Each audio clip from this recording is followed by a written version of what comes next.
Hej alle sammen og velkommen til vores webinar. Jeg kan se, at deltagertallet det stiger og stiger og stiger. Vi har også kun lige ramt 9. Så jeg tænker, vi giver dem lige 20 sekunder til at være med. Og som lige til at danne pauseskærm her, har jeg jo fundet et rigtig fint Copilot Plus PC-billede.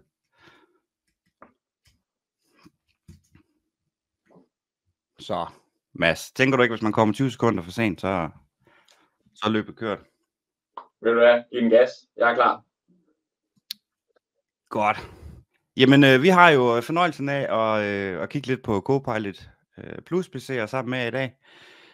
Vi har mig, som til daglig sidder i marketingsafdelingen hos Itemate, og lidt af en nørd, og så tænker I så, jamen, hvad skal en marketingsgud fortælle om hardware til os nu? Ja, men det er fordi, at jeg har også lidt erfaringer sammen med Mads, og Itemate med at sælge hardware til rigtig mange danske kunder gennem tiden.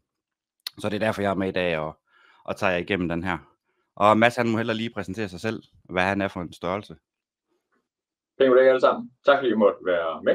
Jeg hedder Mads og kommer fra Lenovo. Jeg arbejder dagligt sammen med Jesper og hele Itemate Product Sales. Så jeg glæder mig rigtig meget til i dag, og jeg synes, det er et godt emne, I tager op. Og vi har noget rigtig, rigtig godt til jer her den næste times tid. Tak. Det bliver mega godt. Så vi alle sammen bliver enige om agendaen. Nu er der lidt velkomst og lidt introduktion. Så skal vi snakke lidt om, hvad er de her Copilot Plus PC'er. Så kommer Mads tilbage igen og præsenterer lidt fra Lenovo side, hvad de har på paletten og hvad de kan tilbyde. Så skal vi snakke lidt om Windows 11 og hvad man skal være opmærksom på her. Jeg har taget punkt 4 med i det, at vi er under et år nu til, at Windows 10 har end of life. Så det skal vi snakke lidt om her. Og så slutter vi af med spørgsmål og lidt farvel. Så tænker jeg, at vi tager lige nogle af de mest common asked questions her i starten. Ja, I modtager optagelsen, når vi er færdige med webinaret. Det bliver sendt direkte ud til jer. Så I kan gense den så mange gange som I vil. Og må vi stille spørgsmål løbende? Ja, det må I gerne. Der er en chat-funktion i softwaren her, så den kan I sådan set benytte jer af. Og vi kan jo starte med at stille spørgsmål til jer, der hedder, kender I noget til Copilot Plus PC'er, inden at vi ligesom inviteret til det her event? I kan bare skrive ja eller nej i chatten. Jamen, der er mange, der vidste noget, og der er nogen, der ikke vidste så meget. Super. Men når vi er færdige i dag, så skulle vi alle sammen gerne være på bølgelængde i hvert fald, og blive lidt klogere på, hvad Copilot Plus PC'er egentlig er. Vi skal lige have helt styr på termerne. Hvad er forskellen på Copilot til Microsoft 365 og en Copilot Plus PC? Copilot til Microsoft 365 er en software-licens, som man lægger oven på sin Microsoft 365 suite. Og det gør så muligt, at man kan bruge Copilot inde i Word, i Office, i Excel. Så Copilot kan hjælpe en der med at skrive bedre, lave nogle vilde pivottabeller i Excel og nogle flotte PowerPoint-præsentationer. En Copilot Plus PC er hardware, det vil sige, det er en enhed, som er født med nogle AI-funktioner. Og der skal ikke en licens til en Copilot PC, for at den ligesom virker. Men en Copilot Plus PC er ikke født med Copilot til Microsoft 365. Så det er to vidt forskellige ting. Man kan sige, at Microsoft har ikke gjort det nemt for os at kalde det hele Copilot på tværs af deres AI-værktøjer. Så den ene er software, og den anden er hardware. Så skal vi snakke lidt om, hvad en Copilot PC så er. Det er en enhed, som har en NPU-chip. Den her NPU-chip, den kan udføre AI-opgaver lokalt på maskinen. Man kan sige AI-programmer, som vi fleste kender, det er jo selvfølgelig Copilot og ChatGPT. Hver eneste gang man beder dem om et eller andet, så sender de en besked til clouden, Så er der en computer et eller andet sted, der laver nogle beregninger på de her LLM'er, og sender svaret tilbage til os. Med en NPU lokalt på maskinen, så kan vi lave nogle af de her beregninger lokalt på maskinen. Så vi faktisk ikke er afhængige af at være 1, connected til nettet, eller 2, at have licenser til de her ting. Så er der, da Microsoft præsenterede de her Copilot Plus PC'er, så var det primært ARM-baserede computere. Og så siger jeg, hvad er en ARM-computer? Det vi normalt kender i dag, det er x86 arkitekturen på selve chippen, der sidder i maskinen. Det er the usual suspects, som vi kender fra AMD og Intel. Det er x86-programmer. Så er der de nye CPU'er fra Qualcomm, Snapdragon X-serien. De er ARM-baserede. Både ARM og x86 PC'er kan være Copilot Plus maskiner. Der er lidt andre krav. Det er, at man skal have fra 16 GB RAM i enhederne, og så fra 256 GB storage på enheden. For de fleste af jer har jo nok sidder måske med en 8 GB RAM, så det her det er lige en opgradering fra, hvad minimum har været i en årrække.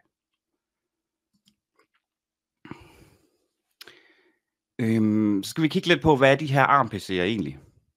I kender ARM-chippen fra jeres mobiltelefoner. En iPhone kører med en ARM-baseret chip, så det samme gør de tilsvarende fra Android. Så de er jo super energieffektive. Vi er jo vant til, at selvom vi siger, de ikke holder længe sammenlignet med en Nokia 3210, så bruger de faktisk ikke særlig meget strøm på selve batteriet. Så vi har brugt de her ARM-chips i mange år på vores mobile enheder, og Windows 10 kom faktisk også i en ARM-udgave, og Windows 11 findes både i en ARM-udgave og en x86-udgave. Og nogle af jer, som er bekendte med ARM, ved jo også, at der har været nogle udfordringer før i tiden. Og det har blandt andet været det her med, at det ikke er alt software, der kører på ARM-enheder. Det er man kommet ret godt til livs nu, og Microsoft siger selv, at vi er over 90% af det software, som virksomhederne bruger, som fungerer på ARM-maskiner. Udviklerne kan enten vælge at producere eller kode deres applikationer til at være native til ARM, eller eller selve systemet kan begynde at emulere gammeldags programmer til at køre på ARM. Det gør så lidt, at nogle gange så kan den være lidt langsom, hvis den skal emulere programmer, som ikke er optimeret til ARM. Og så er det jo forholdsvis nyt med de her ARM-PC'er, som faktisk kan levere noget power. Så der er ret begrænset udvalg på hvor mange forskellige enheder, der er derude. Der er rigtig mange almindelige PC'er, som vi kender både fra AMD og Intel på markedet. Så der er lidt begrænset, hvad der er derude. Men der er selvfølgelig også nogle fordele. Og jeg ved, at Mads han kommer ind på nogle af de her ting også. Der er langt længere batterilevetid på de her ARM-maskiner, end hvad vi er vant til fra almindelige PC'er. Op til 30 timer ved almindelig kontorbrug, uden at skulle sætte den til strøm. Altså, det ville da være noget, som jeg vil elske. Jeg kan rende rundt med en maskine en hel dag, uden at skulle have et strømkabel med hele tiden. Så selvom de arbejder med høj processorforbrug, så bliver de ikke særlig varme. Det er jo sjældent, at vi sidder med vores mobiltelefoner og tænker, hold da op, dem bliver godt nok varme. Og det er det samme med de her maskiner her. Og den lave varmeudvikling gør, at man kan gøre de her maskiner rigtig kompakte. Der behøver ikke være så stor køling i dem, som der har været med nogle af de andre maskiner baseret på Intel eller AMD. Så de er også rigtig kompakte og rigtig lækre. Hurtigt åben luk. Med det mener jeg, at når I tager jeres mobiltelefon op i lommen og trykker på knappen, så er den instant on. Det vil sige, den tager under et sekund, så den er klar til at arbejde på. Det har jo været en drøm længe på os, der sidder med almindelige maskiner. Selvom at vi har dvaletilstand og deslige på almindelige Windows PC, så tager den lige et sekund eller 5, før den ligesom er klar til at arbejde og logge ind. På de her ARM-maskiner, der går det lynhurtigt. Det er instant on. Og fordi teknologien kommer fra mobiltelefoner, Så det her med 5G, at man kan komme på det mobile netværk, og man har indbygget de nye hurtige Wi-Fi-standarder, det er simpelthen en del af de her ARM-PC'er. Så der er lidt fordele, og det er ulemper. Og så skal man lige opveje, hvad man til, og hvad man har. Og det kan man jo selvfølgelig få hjælp og guidance til. Så skal vi snakke lidt om, hvad man så kan med de her. Jeg har stjålet de her slides fra Microsoft, som prøver sådan lidt at forklare, hvad det er, vi er ude i. Copilot Plus PC'er er født med en NPU. Og hvad er det så? Vi kender CPU'en, som er den processor, som normalt laver alt arbejdet i computeren, og vi kender GPU'en. I hvert fald os, der spiller spil, ved jo, at en stor, dejlig GPU kan jo få vores spil til at køre rigtig lækkert. Men nu skal vi også forholde os til en NPU. Og det er simpelthen den, der går ind og overtager nogle af de her AI-opgaver, som vi kan lave lokalt på maskinen. Hele ideen med at have en dedikeret chip til det her, det er, at vi kan fjerne nogle af de opgaver, som før lå på CPU'en og GPU'en, med at smide det hele over i NPU'en, så det ikke påvirker ydeevnen på dem. Så er der også en ny forkortelse, som vi jo rigtig godt kan lide til branchen, nemlig TOPS, som vi skal forholde os til. Og det er Trillions of Operations per Second. Det er simpelthen, hvor meget kraft, eller hvor kraftig er den her NPU i maskinen.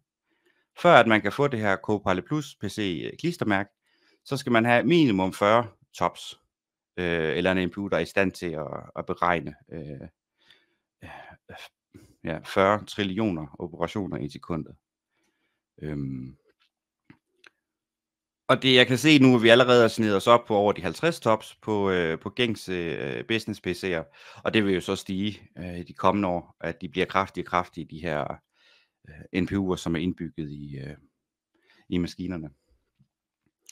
Og så er der nok nogen, der sidder derude og tænker, jamen jeg skal da bare have sådan en desktop med en NPU. Så bliver du skuffet. Du kan ikke købe en NPU PCI Express kort og så lige smide i din desktop og så få en Copilot Plus PC. Det kommer unægteligt på sigt, men lige nu er det laptops, som får det her Copilot Plus og de egenskaber, der nu ligger i det. Så længe at der er penge at tjene på de her NPU'er, så kommer Lenovo nok også med nogle desktops på sigt, som kan håndtere noget af det her.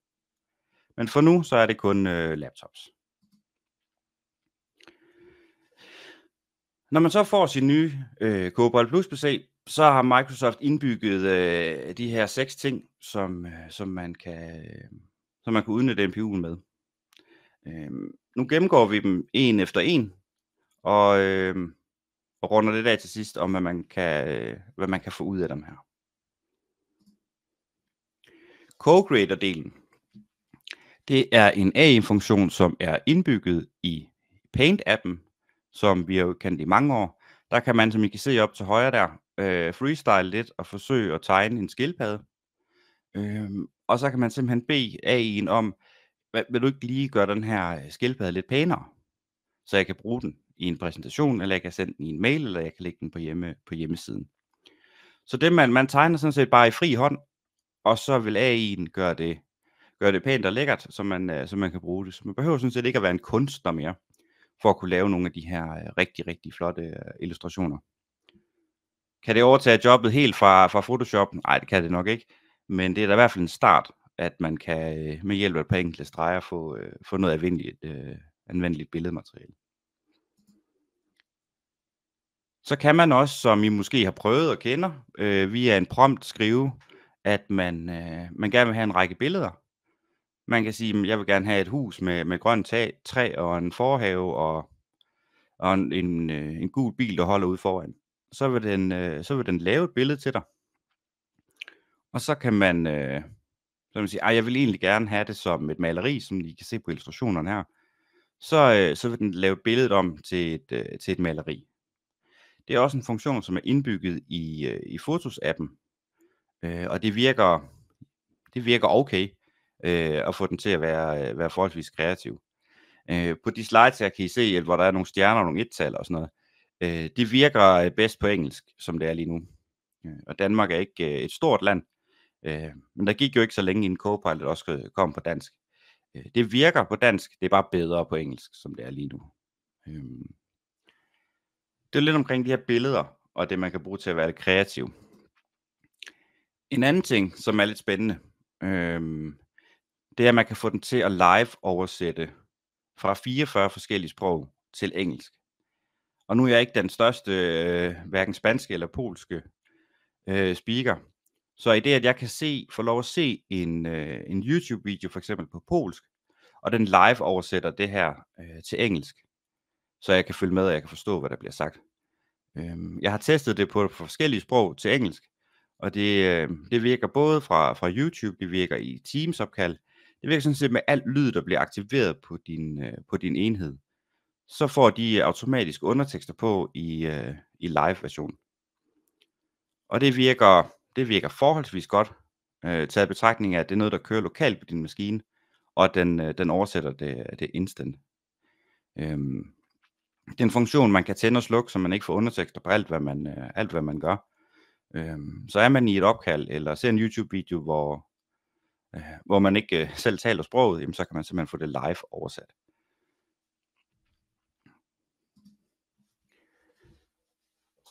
Så er der de her studio effects. Vi har jo alle sammen under corona fandt vi jo pludselig ud af, at vi skal jo alle sammen have et webcam, og vi skal alle sammen have en mikrofon. Og vi havde måske ikke lige lyssætningen derhjemme ved køkkenbordet, og så fremdeles. Kameraerne i enhederne er blevet bedre, men nu kan vi simpelthen bruge A1 til at gøre det endnu bedre. Det vil sige A1, når man holder møder og bruger sit webcam, jamen så holder den øje med, at lyset er fint. Sløringen omkring mig, som I kan se, den får lige lidt gulv med nede bagved, bliver bedre med, at vi kan simpelthen få A1 til at holde øje hele tiden og optimere brugen af webcamet. Så man behøver ikke hverken dyre linser eller lys for at kunne få et langt bedre videoopkald og oplevelse med det. Og det er en funktion, der igen går på tværs, så det er ikke sådan noget, der kun er indbygget i Microsoft Teams for eksempel. Bruger man andre programmer, så vil den gå ind og optimere på selve feedet, som kommer på webcamet og ens lydenheder. Så det går på tværs af alt, hvad der ligger i Windows. Så er der en funktion, man lige på trapperne. Det er Recall. Som I kan se, så er den stadigvæk i preview for Windows Insiders, men på sigt så kommer den her. Hele ideen er, at der sidder en lille AI-maskine inde bag din skærm, og så tager den nogle snapshots af, hvad du sidder og kigger på i løbet af den arbejdsdag. Så gemmer den dem lokalt på maskinen, krypteret. Og så du så sidder en dag og tænker, der var den artikel med den her skildpadde her, men nu kan jeg simpelthen ikke finde den igen. Du har ikke gemt linket, du har ikke lavet et bogmærke, men du skal simpelthen finde den her artikel med den her skildpadde. Så kan du spørge den i naturligt sprog, og så kan du sige, jeg læste en artikel omkring en skildpadde, vil du ikke finde det for mig igen? Så vil den lynhurtigt scanne alle de her snapshots igennem, den har taget, og så vil den sende dig derhen, hvor du så den her artikel med skildpadden. Det der er med det, man kan sige, det er jo ikke, vi vil helst ikke gerne overvåges, når vi sidder og arbejder. Man kan simpelthen sige til den, du skal kun holde øje med, hvad jeg laver i Word og Outlook. Du skal ikke kigge på, hvad jeg laver i browseren. Så vil den frasortere alle dem. Selve de her snapshots, de ligger lokalt på maskinen, krypteret på samme måde som alt andet data, som du har på maskinen. Så lige om lidt, så kommer det her også. Og i hvert fald, jeg vil kende det for mig selv, at man husker, at man har læst et eller andet, man kan simpelthen ikke finde det igen. Så det vil den her hjælpe med, at man ikke spilder sin tid på at lede efter noget. Hvem producerer så de her Copilot Plus PC'er? Jamen, som I kan se, så er det The Usual Suspects, som er hoppet med på vognen. Vi har Lenovo med i dag, HP, Samsung og Microsoft laver også de her maskiner. Acer, Dell og Asus er også med. Så det er en adoption, som er gået bredt ind i markedet, og du kan få de her enheder fra samtlige producenter, hvem man nu foretrækker at bruge. En opsummering. Hvad er en Cobalt Plus PC? Jamen, det er den her computer med en indbygget NPU, den ekstra chip, som er i maskinerne, og som overholder nogle af de her krav, som Microsoft har sat for at kunne levere en god oplevelse. Hvad er ARM? Det er en procesarkitektur, som vi kender fra smartphones, som ikke er på samme måde som dem fra AMD og Intel. Og hvad er forskellen på Copilot Plus PC og en Copilot licens? Copilot Plus PC'erne er hardware, og Copilot til Microsoft 365, det er en udvidelse til sin Office-pakke, det vil sige, det er software. Cool. Så har jeg skrevet, at vi skal have Mads på banen. Spørgsmålet er, om vi skal tage lidt spørgsmål omkring dem her. Eller skal vi vente til du har været dit igennem, Mads? Der er i hvert fald gode spørgsmål allerede nu i chatten, så jeg synes, vi skal starte med det, så ingen føler sig snydt.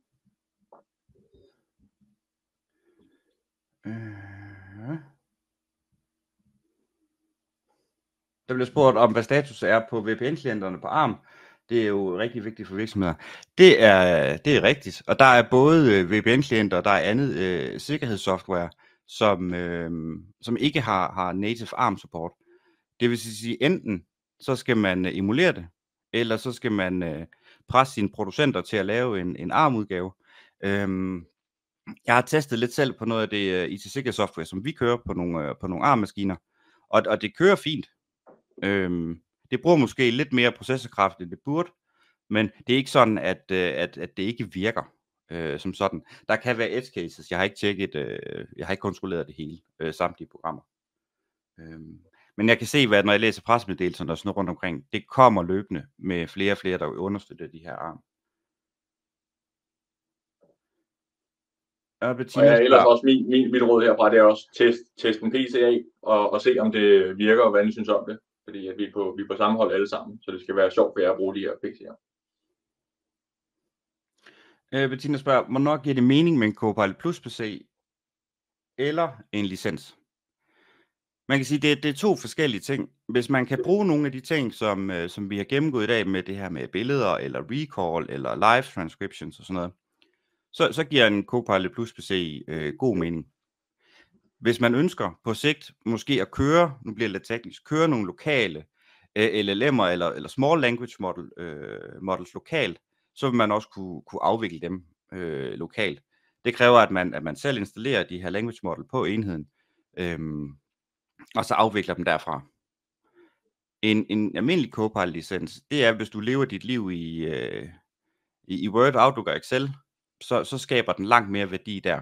Og der behøver du ikke en Copilot Plus PC til at kunne få fordel ud af det.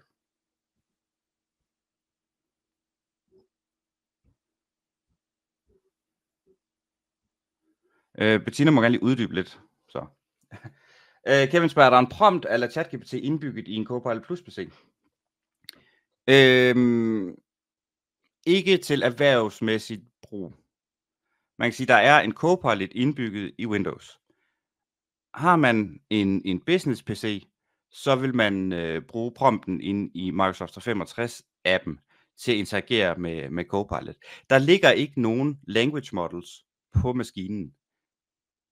Når man prompter Copilot almindelig eller ChatGPT, så sender den en forespørgsel til nogle af de her kæmpe store sprogmodeller, som ligger på nettet, og som får et svar på baggrund af det. De her kæmpe store sprogmodeller, de ligger kun på nettet. Du kan ikke have de her store modeller lokalt på maskinen. Du kan have små custom modeller liggende lokalt på maskinen, men det kommer ikke som standard, at du kan sidde og chatte med den og få spørgsmål og svar.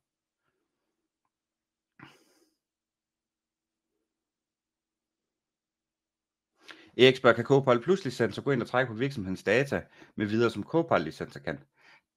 Copilot Plus PC'er er ikke en licens, det er en hardware, så den kan ikke gøre noget andet end det, der ligger lokalt på maskinen. Så hvis du gerne vil have adgang til virksomhedens data og begynde at crawle SharePoint sites og PDF-filer og så fremdeles, så skal der en Copilot licens til.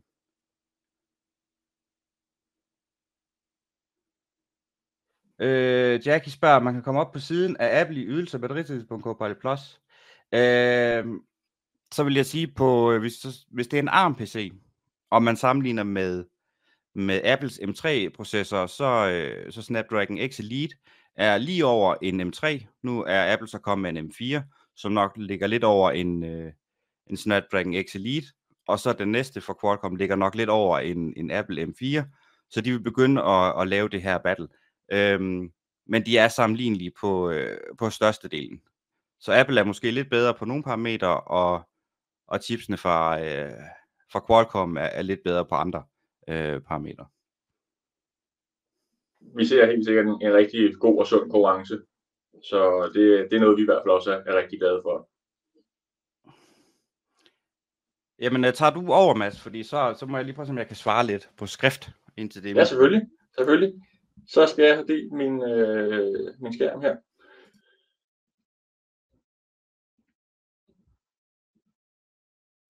Sådan. De næste 20 minutter cirka, så vil jeg komme med noget nyt fra Lenovo. Jeg vil vise jer lidt omkring, hvad det er, vi bruger tid på, hvad vi ender og lancere disse dage af hardware til jer som kunder. Og alt det, jeg viser i dag, det går hånd i hånd med det, som den gode Jesper har snakket om indtil videre.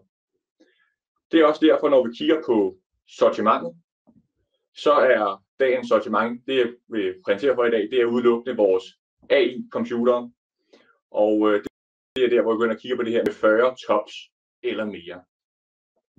Og vi starter med den bedste PC, vi har i sortiment.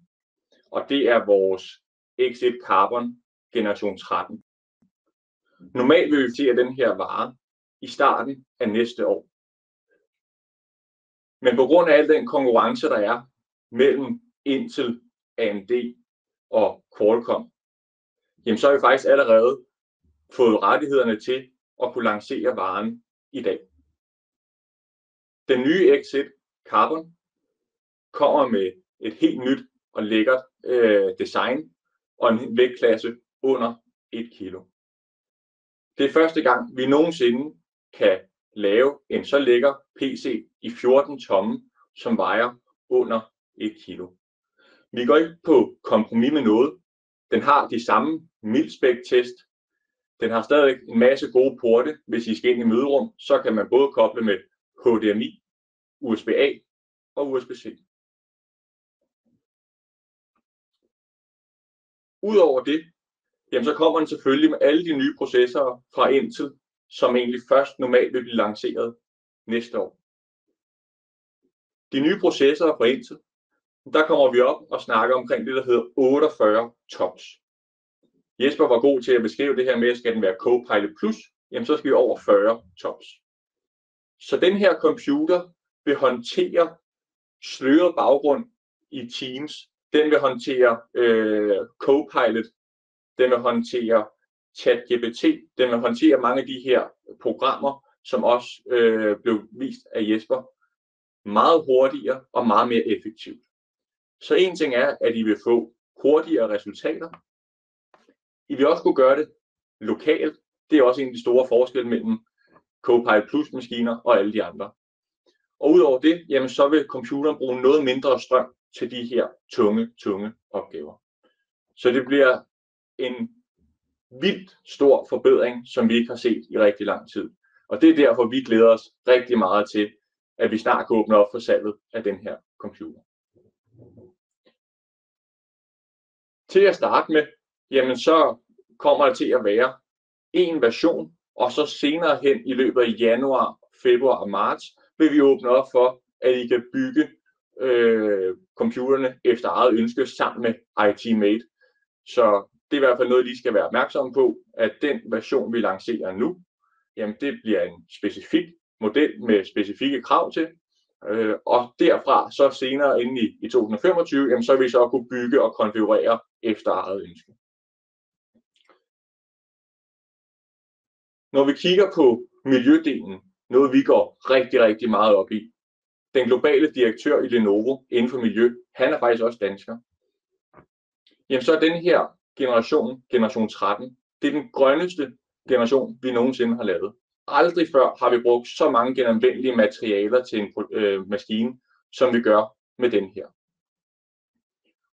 Og samtidig med det, jamen så kan man også i år få den nye version af vores CO2-service, hvis det er, at man gerne vil have det med ind i sit grønne regnskab med mere. Men det her, det er i hvert fald noget, der er nemt at forstå. Det er, at vi går ind og bruger flere og flere genanvendelige materialer, og det er noget, som I kunder har stor efterspørgsel på. En anden sjov ting, jamen det er Lenovo Aura Edition. Den her ting, det er noget, I kun vil se på Lenovos computere, som har Intel-processorer. Det er altså ikke noget, I vil se på AMD, og det er ikke noget, I vil se på de computere, vi kommer med sammen med Qualcomm. Aura Edition er en gimmick, hvor man kan få en masse fede features med. Og en af featuresne, jeg vil vise jer i dag, jamen det er, hvor nemt det bliver at dele billeder med mere. Her, jamen det er, at der bliver taget et billede med telefonen. Telefonen klikker man på computeren, og vupti, så kan man altså gå ind og hente billederne nemt og bekvemt. Og også virkelig sikkert. Det her det er bare en af de mange fede features, som der kommer i forbindelse med de nye Intel-computere, som I vil se i løbet af 2025, og på den her maskine, som allerede kommer lige om lidt. Videoen her, der viser vi med en iPhone, fordi vi ved, at i Danmark, så er der rigtig mange danske virksomheder, der bruger iPhones. Det fungerer selvfølgelig også med alle vores Motorola-telefoner, som vi i Lenovo laver. Her bruger vi en masse genanvendelige materialer, en masse fede designs, arbejder sammen med kendte virksomheder som Pantone, der går ind og laver trendy farver med mere. Kigger vi på den maskine, som vi åbner op for bestillinger lige om lidt, så har jeg listet specifikationerne her. Det vil altså sige, at året ud, jamen, så vil vi kunne bestille én vare, og kun én vare i den her Exit Carbon. Det bliver med en Ultra 7 processor, det bliver med 32 GB RAM, 1 TB SSD og en flot OLED-skærm med hele 120 Hz. Kameraet er et fuldt HD-kamera med IR-funktion også til sikker måde at logge ind på. Den kommer med 3 års Premier Support, som er vores næstbedste support service, vi tilbyder. Det er Lenovos egen support, så skulle der være noget galt, jamen så kan man ringe ind til Lenovo.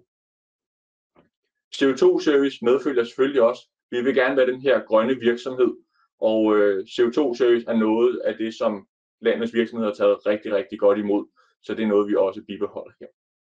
Computeren kommer med et 57 Wh batteri, som er virkelig stort, og det er også det, der gør det meget imponerende, at den vejer under 1 kilo.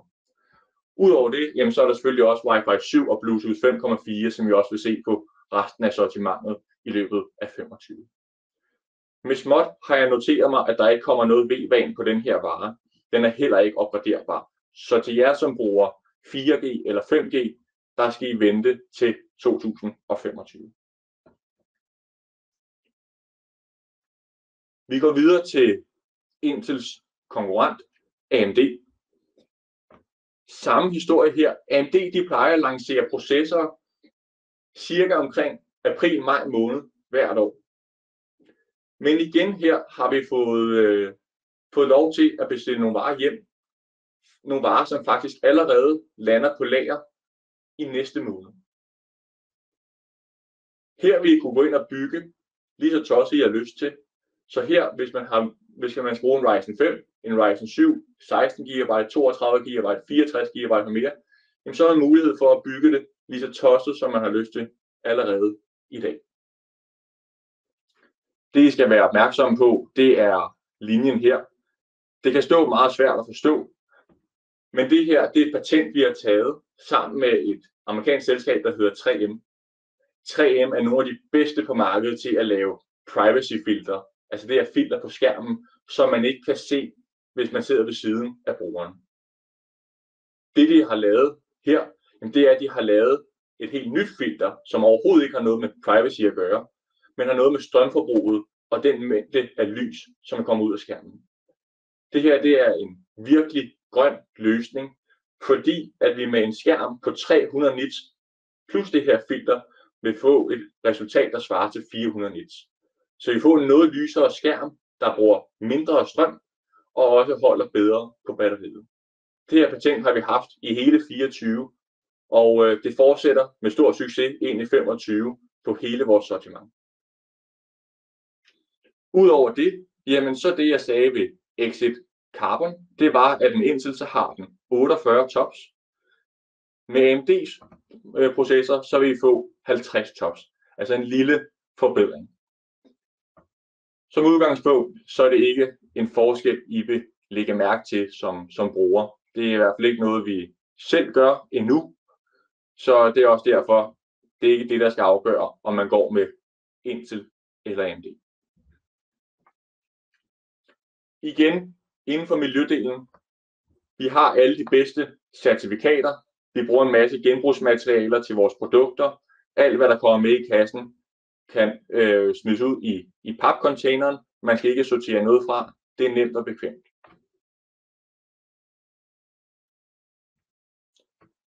Så går vi over til Snapdragon. Noget, som Jesper også har været god til at snakke om. Det er en ny leverandør for os. Vi har brugt det på vores Motorola-telefoner i rigtig, rigtig lang tid. Men på computerdelen, så er det noget, vi først startede op med for 2 år siden. For 2 år siden, der lancerede vi en vare, der hed X13S. I år, jamen, så kommer jo en, der hedder T14S. En maskine og en model, som rigtig mange danske virksomheder kender til. Vi sælger ca. 12.000 af dem i kvartalet til danske virksomheder, så det er noget, som danskerne kender til. S'et, det er, fordi den er noget hurtigere end vores almindelige T14, så det er det, man skal være opmærksom på her. Snapdragon Elite er deres top-processor, hvor jeg ved næste slide vil vise niveauet under. Her har vi hele 45 tops, hvilket også er utrolig imponerende. En rigtig, rigtig fed computer. Den performer rigtig, rigtig godt. Holder batteri som aldrig før. Vi har selv testet det her på kontoret, fordi den her computer, den kan allerede leveres i dag. Her kan vi med ro i maven stå indenfor, at I har strøm til en hel kontordag, og nok også 1,5-2 endda. I kan bygge den med de specifikationer, I nu skulle ønske jer. Igen 64 GB, stor SSD, forskellige paneler inden for skærme, om det skal være Fuld HD, 2K med mere. Den her vare, det er noget, vi anbefaler alle at teste. Fordi det kan godt være, at den ikke passer til alle virksomheder. Men det er bare en virkelig god maskine. Så få den testet af. Se om den lever op til jeres virksomhedsspecifikationer. Der er nogle enkelte programmer, den ikke virker helt tip-top med endnu. Det er ikke en Lenovo-ting, men det er en Qualcomm/Snapdragon-ting.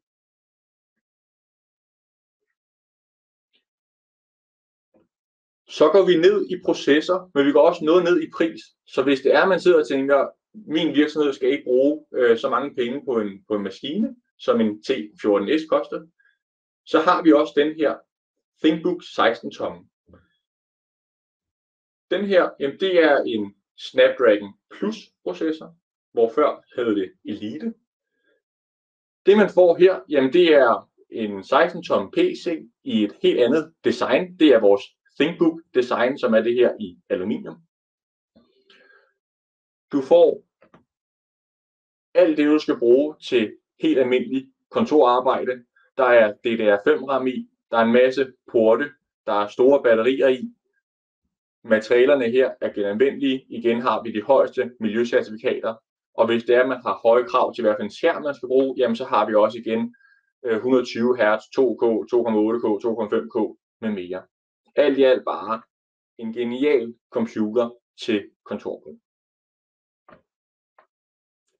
Kigger vi her på, jamen, hvad er forskellen mellem generation 6 og generation 7, så har jeg taget den her med i dag, og det kan lyde lidt kedeligt, det jeg siger nu, men der er ikke den store forskel. Det er bare, så snart vi kommer med nye generationer, så kan folk ofte tro, der er noget.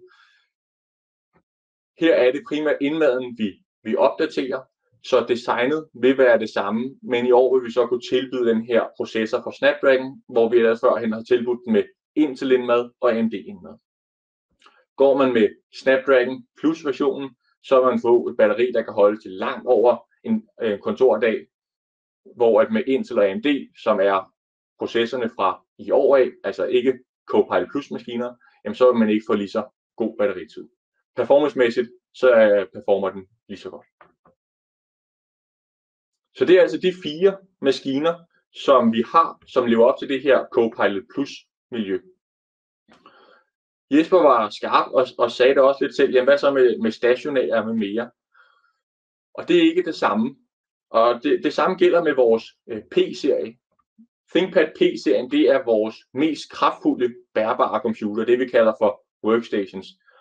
De her computere, de har langt over 100 tops, men det er altså ikke Copilot Plus maskiner.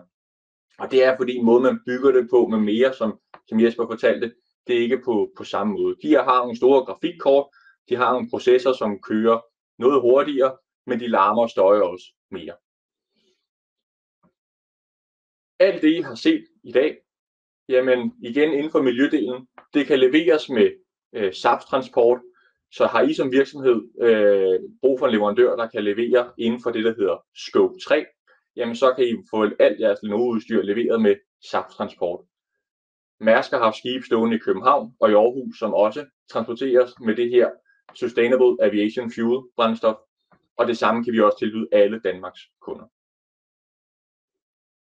Her til sidst, miljø er noget, vi er rigtig til, og næste år vil I se endnu mere omkring det.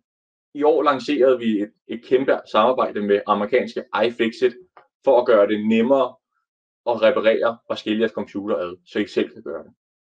CO2-service er en af de største opfindelser, vi har lanceret de seneste 5 år. Der kommer også en generation 2 af det lige om lidt, som er bedre end nogensinde. Så det er nogle af de to ting, I kan se frem til her i løbet af de næste par måneder og i hele 2025. Som en lille bonusinfo her til sidst, fordi vi er så glade for at se så mange møde op, jamen så igen det her med AI-computer, Copilot-computer med mere. Jamen så kommer vi også til at lancere en maskine, vi kommer til at kalde for ThinkBook Twist. Og det er simpelthen for at give jer lidt en inspiration, lidt en gave med på vejen, så I kan se, jamen, hvad er det, vi bruger tid på inden for AI-computer, og hvad bliver det næste? Fordi overskriften til dagens event, det var jo fremtidens computer. ThinkBook Twist tager AI til et nyt skridt.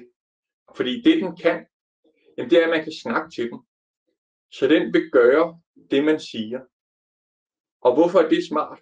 Vi har rigtig, rigtig mange tusindvis af brugere i Danmark og flere millioner på global plan, som ikke kan bruge det samme. Med den her PC, så kan man bede den om at åbne låget. Man kan bede den om at tænde.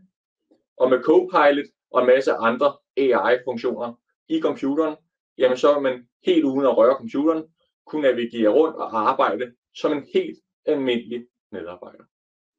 Det her det er bare en af de nye teknologier, vi kommer med næste år. Og udover det, jamen så har jeg også fået lov i dag til at fortælle, at vi også kommer med vores helt egen chatrobot, som bliver implementeret i alle ThinkPads og alle ThinkBooks næste år. Noget vi har brugt 3 år på at udvikle, og det bliver det fedeste, vi længe har set.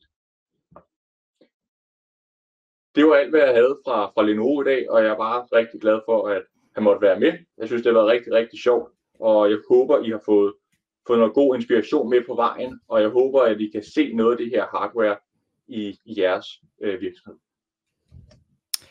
Der er et par spørgsmål. Fedt. Jeg har ikke kunnet se spørgsmål undervejs, så det er ikke fordi jeg ikke vil svare. Jamen, jeg har svaret så meget, jeg nu kan. Hvor starter jeg fra? Jackie han spørger, om du kan forklare lidt mere om det her CO2-service, som er på, man kan tilkøbe, eller som enten er med nogle af enhederne. Ja, CO2-service, det er, hvor at vi på serienummerniveau, så om det er på din telefon, om det er på din skærm, eller om det er på din PC, eller dit datacenter, så går vi ind og regner på, hvad koster det at producere varen. Vi har vores egne fabrikker, også i Europa. Jesper, du har været der i Budapest. Så kigger vi på, hvor meget koster det CO2 at transportere varen. Og punkt nummer 3, så kigger vi også på, hvor meget koster det CO2 at bruge varen. For selvfølgelig koster det også CO2, hver gang vi sætter vores udstyr til opladning med mere. De 3 tal, dem lægger vi sammen. Det giver x antal kilo, og i nogle tilfælde også ton, hvis det er datacentre med mere. så kompenserer vi det i forbindelse med solcelleparker eller vindmølleparker. På global plan, så har vi en masse certifikater i forbindelse med det her, og på dansk plan, som er lidt mere håndgribeligt, jamen så har vi også certifikater fra revisionshuset Deloitte, nemlig fordi vi rigtig gerne vil kunne tage det her med i jeres grønne regnskaber. Så har I som virksomhed et mål om at reducere jeres miljøaftryk med 50%, 100% med mere i 2030, 2040, 2050, så er det sådan noget her, vi går ind og kigger på. Og det samme er det med det her safttransport, hvor I også som virksomhed har det, der hedder Scope 3, hvor I skal ind og have nogle grønne leverandører. Yes. Næste spørgsmål. Inden du lige får det, så vi har lidt travlt, så du må gøre det kort. Hvordan ser det ud med Copilot Plus PC i L-serien? Det kommer også, men det kommer først til marts-april, sammen med alle andre. Så det bliver faktisk ikke kun mig, det bliver også de andre brands, det er der alle primært kommer med nye processorer, og det er de her nye Intel AMD-processorer, vi venter på. Cool.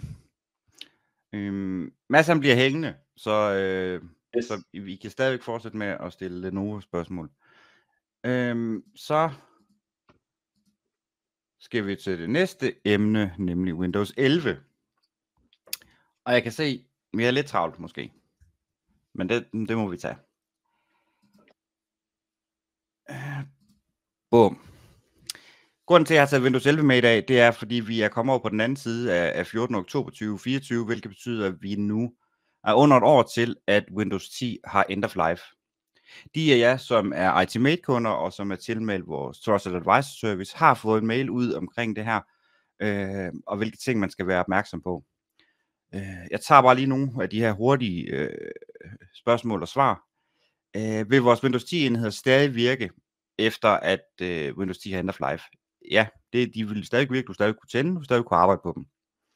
Men de vil ikke modtage sikkerhedsopdateringer og udgør derfor en risiko. Skal man købe nyt hardware for at kunne bruge Windows 11? Nej, ikke nødvendigvis. Hvis din Windows 10-enhed overholder specifikke krav til Windows 11, så kan de konverteres til Windows 11. Og koster det så noget at opgradere fra Windows 10 til Windows 11? Nej, det gør det ikke. Ikke lige nu. Vi har hørt lidt på vandrørene, at det måske kan ændre sig på sigt. Krav til enheden, det er sådan en lille huskeliste, der kommer lidt mere. Det er, at det skal være en godkendt CPU. Microsoft har nogle lange lister over CPU'er, som er godkendt til Windows 11. Så skal enheden have en TPM-chip 2.0. Så skal der være minimum 4 GB RAM og 64 GB storage. Plus lidt par andre mindre ting. Jeg har taget den her med. Man kan bruge som tommelfingerregel, at har man enheder, som er købt før 2017-2018, så kan de måske opgraderes. Det kommer an på, hvad man har købt dengang. Har man købt top-end, eller har man købt low-end dengang? Har man maskiner fra 19 til 22, så kan de højst sandsynligt nok opgraderes. Har man enheder fra 2022 og frem, så er de oftest født med Windows 11, så det er ikke noget problem. Og det andet lille tommelfingerregel er, at indtil 8. generation og frem er understøttet, og AMD Ryzen 3000 og frem er understøttet. Og lige tilbage til den her. Og man kan sige, hvad betyder det egentlig, at Windows ikke længere får opdateringer? Jamen det gør jo, at vi er vant til, at når der er patch Tuesday, så bliver der skubbet en update ud til vores enheder, som retter en masse små fejl og huller, som Microsoft har fundet i styresystemet. Ideen er jo, at den hele tiden skal være up to date og hele tiden være sikker. Det man frygter lidt, det er, at der sidder nogen derude, nogle onde aktører, som holder på de her huller, indtil vi er over på den anden side af 14. oktober 2025. Og det gør, at Microsoft ikke kan fikse de her huller inden den dato. Det er jo kun spekulationer, men når man går så meget op i sikkerhed, så er det også vigtigt, at man har et OS, som er opdateret og holdes ved lige. Så har jeg lavet lidt fordele og ulemper til Windows 11. Det er mere sikkert. Det er for opdateringer i mange år frem. Det er mere tidsvarende. Det er optimeret til webapps. Det er mere stilrent og pænt, synes jeg. Det er der også mange meninger om. Mere stabilt. Alle udviklerne, som udvikler programmer og sådan noget, udvikler til Windows 11. Så med tiden vil den software, I bruger, blive mere og mere stabilt, i takt med, at der bliver udviklet på det. For mange brugere, som ikke er vant til måske at være i Windows, som ikke har siddet med Windows i mange, mange år, så er ideen med Windows 11, at det er langt lettere at navigere i. For os, som har været sovset ind i Windows i mange, mange år, så er det lidt irriterende, at tingene de flytter sig, og at tingene får nye logoer og nye placeringer, og det er ikke som det var i gamle dage. Og det er en ulemperne, at det ser lidt nyt ud, så man skal måske genlære lidt, hvordan man gør ting. Så kan der være lidt i en overgangsperiode ude i nogle virksomheder, hvor nogen sidder på Windows 11-maskiner, og nogen sidder på Windows 10. Det kan gøre det lidt bøvlet at hjælpe hinanden, eller vedligeholde software-stacken, man har kørende. Og en ulempe, som vi næsten er over nu, det er et punkt, jeg havde med fra et slide deck, da Windows 11 lige kom frem. Det var ikke alt, der lige kørte på Windows 11. Det er ved at være noget tid siden, at jeg har oplevet noget, som ikke kører i Windows 11. Så der kan godt være, at der er noget unik software derude, som ikke kan køre på Windows 11. Men så tænker jeg, at det er tid at opgradere den software. Så har jeg taget den her med, at det kan godt gå hen og blive en udfordring, det her. På verdensplan har jeg tal fra Microsoft, som siger, at der er 230 millioner business PC'er, som skal udskiftes inden for det næste år. I Norden og i Danmark er det henholdsvis 7 millioner og 1,5 million. Vi stødte lidt ind i den her udfordring her under corona, da samtlige virksomheder fandt ud af, at alle medarbejdere skal have laptops, så de kan arbejde hjemme. Alle medarbejdere skal have webcams. Og der var ikke til at støve noget op nogen steder. Og jeg tror gerne, at Mads og Lenovo, de vil producere alle de maskiner, som de kan. Men på et eller andet tidspunkt, så som jeg har prøvet at markere med min vandrette linje her, så kan de altså ikke lave mere. Så hvis I sidder og ved, at der er en række enheder, som skal skiftes, så kom nu i gang lidt før alle de andre. Så I ikke sidder og har måneder lange leveringstider på udstyr. Især hvis man ved, at man skal udskifte det alligevel.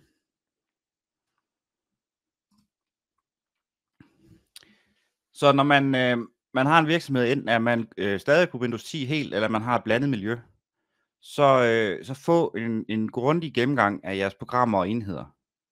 Find ud af, hvad skal udskiftes, hvad kan vi bevare, hvad kan vi opgradere. Få testet jeres programmer og jeres software på nogle enheder, og kontrollere, at det hele det virker, som det skal, selvom man skifter OS. Finder man så ud af, at der er en hel række ting, der skal udskiftes, så få det planlagt. Og få eventuelt udskiftet den software, som ikke kørte på Windows 11. Få den opgraderet, så den kommer til at køre ordentligt på Windows 11. Og så et ben, man oftest glemmer, det er de her medarbejdere, der skal sidde og bruge det her. Som nævnt før, så ser det lidt anderledes ud. Tingene er flyttet. Procesbaren er i midten. Altså det er helt vanvittigt. Så sørg for at få jeres medarbejdere med. Brug en formiddag med dem. Få en af vores eksperter ud lige at snakke om det her. I et par timer. Det er de medarbejdere, der skal sidde med det hver eneste dag, og hvis de bliver bare 2% mere effektive, så er det altså meget i sidste ende. Og så beslut, om man vil gøre det helt på en gang, eller man vil udskifte en afdeling af gangen, eller en medarbejder af gangen. Men det er meget vigtigt, at man får sat det her lidt i system, så det ikke bliver sådan noget sporadisk, og man glemmer lidt enheder, hist og pist. Altså der skal kun være en dør åben ind til virksomheden, så kan man komme ind, hvor man ikke skal ind. Vi har snakket om rigtig, rigtig mange ting i dag. Vi har brugt nu 54 minutter. Der sidder et helt team ved Itemate, som ved alt om det, vi har snakket om nu. I kan stille alle de her spørgsmål, som I har stillet i chatten. Det kan I også stille til dem. De hjælper jer med glædeligt med at lave tilbud, med at undersøge ud i virksomheden. Kan vi opgradere de her enheder? Kan vi beholde dem? Skal vi have nye? De kan presse Mads lidt på maven, hvis vi skal have nogle gode tilbud fra Lenovo, og alt det her.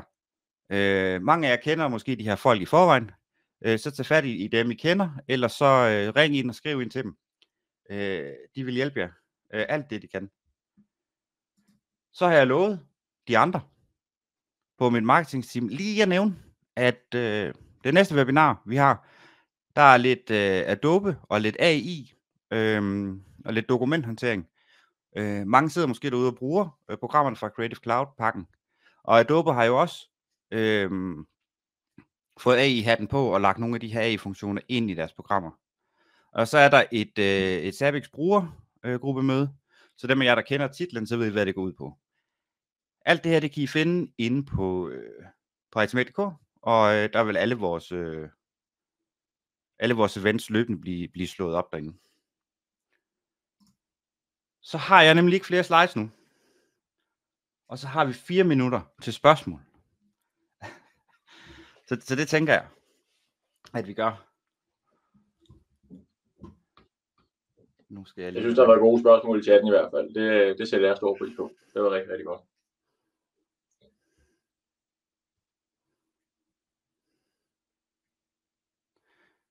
Christoffer, han skriver, at det kan også være en vigtig ting. Hvis man har en IT-forsikring, så vil den ikke dække, hvis man har enhed eller software, der er end of life. Det kan han have ret i.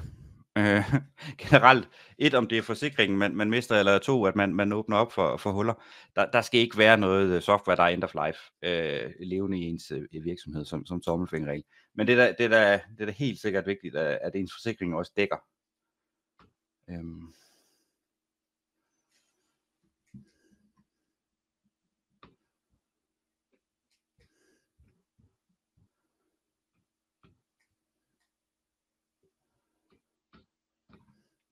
Ja, så jeg kan se, der er lidt dialog frem og tilbage omkring, hvad der kører på ARM, og hvad der ikke kører på ARM, og sådan noget. Altså den eneste måde, man kan være sikker på, det er få en ARM testmaskine ud og teste, virker det software, som vi bruger i vores virksomhed på en ARM-maskine. Microsoft har lavet nogle lister med ting, som de ved virker, og som jeg også har sagt og skrevet, det er 90% plus af de programmer, der bliver brugt. Men bruger man de sidste 8-9% af det software, er det lige præcis det, man bruger i virksomheden, jamen så vil det ikke virke. Men størstedelen vil virke. Max han skriver, jeg har en L16 med en Copilot-knap, men den kan ikke bruges til noget Copilot-relateret endnu. Ved I noget om det? Vil du svare på den, Mads? Det kan jeg sagtens. Det kræver selvfølgelig også igen det her med, en ting er, som Jesper har sagt, at der er noget, der hedder Copilot med software og mere, og så har vi også vores Copilot plus hardware, som er det, jeg også har snakket om. Altså hvad for nogle computer man har mere. Og Max, det du har, det er en computer, som har 10 tops cirka. Og så er den altså det her Copilot ready, og derfor har vi puttet en Copilot-knap på. Men hvis du ikke har nogen licenser mere, så går jeg ud fra, at det er derfor. Og ellers, jamen, så er vores service center helt klar til at hjælpe. Det kan også være noget image. Vi ser også, at der er nogle virksomheder, der slår knappen fra. Så endelig ring ind til vores service med det. Eller hvis du har en god kontaktperson ved itemate også, så er det også en mulighed, at de måske kan svare på det der. Ja, det er igen, at han har licensen. Så den burde i hvert fald som minimum starte Microsoft 365 appen. Yes. Og igen, så endelig start der, og itemate er klar, jeg er også klar.